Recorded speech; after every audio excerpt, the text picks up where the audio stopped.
Halo guys. Astagfirullah, malah jatuh pula. Halo guys.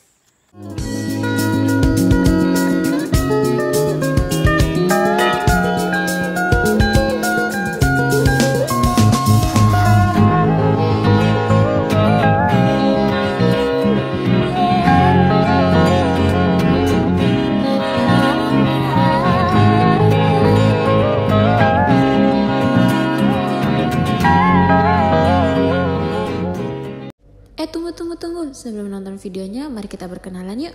Musik.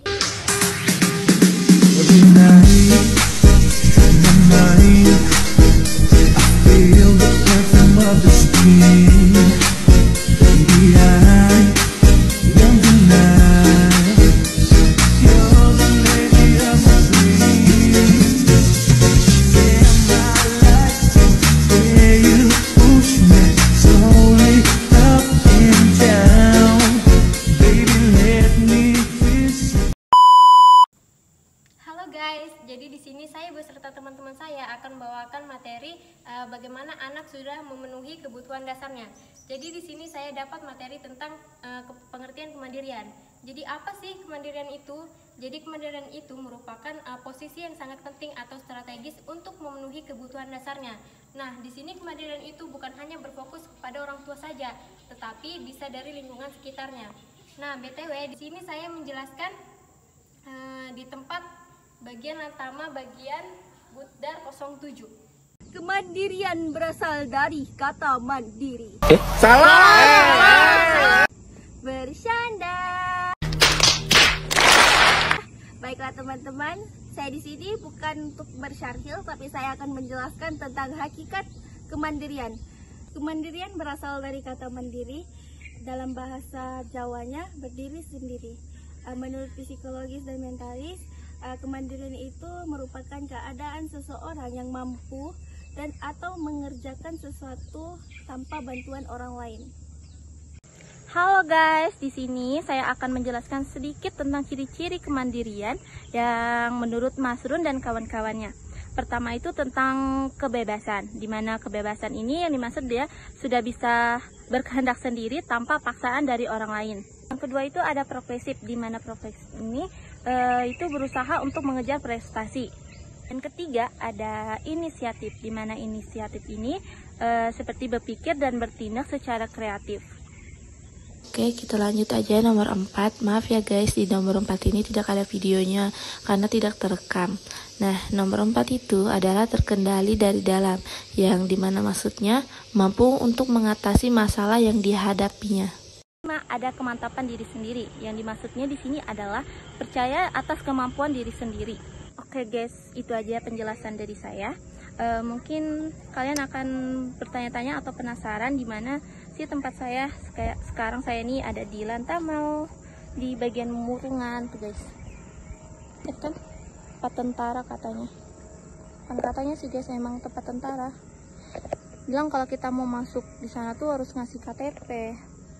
Halo guys, nah jadi di sini saya ingin menjelaskan tentang aspek-aspek kemandirian. Jadi apa sih aspek-aspek kemandirian itu? Nah jadi aspek-aspek kemandirian itu yang pertama ada aspek kebebasan.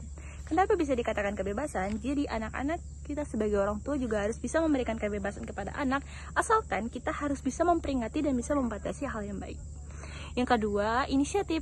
Kenapa bisa dikatakan inisiatif? Karena anak ketika memiliki akal dan pikiran yang kreatif dan inovatif dan bisa menentukan hal-hal yang disukainya secara inisiatif, maka anak itu bisa dikatakan sebagai anak yang mandiri. Yang ketiga adalah percaya diri. Anak-anak harus bisa percaya diri. Kenapa? Karena ketika anak sudah bisa berani tampil ke depan di depan orang banyak dan bisa percaya diri dengan akan kemampuannya, maka anak itu bisa dikatakan sebagai mandiri.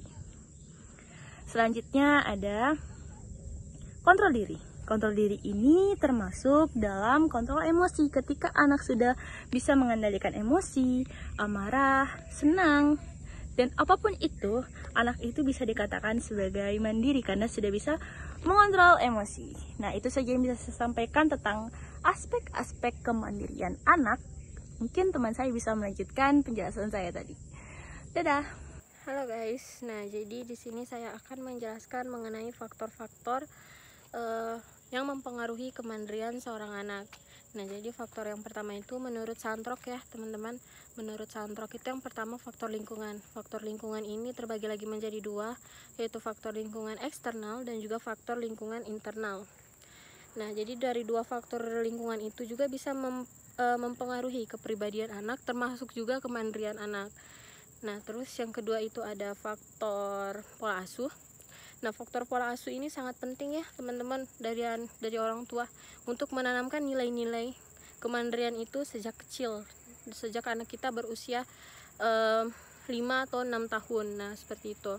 Nah terus yang terakhir itu menurut Santrok itu ada faktor pendidikan, yang dimana faktor pendidikan ini juga itu terbagi menjadi dua, faktor interaksi sosial dan juga faktor integrasi. Interaksi sosial itu bagaimana nanti seorang anak itu mandiri atau bisa menyesuaikan dirinya di lingkungan barunya. Nah faktor integrasi itu seorang anak mampu mencapai suatu nilai atau suatu prestasi dengan mandirinya. Terima kasih. Terakhir ada contoh ketika anak udah bisa mandiri dalam memenuhi kebutuhan dasarnya. Apa aja sih contohnya?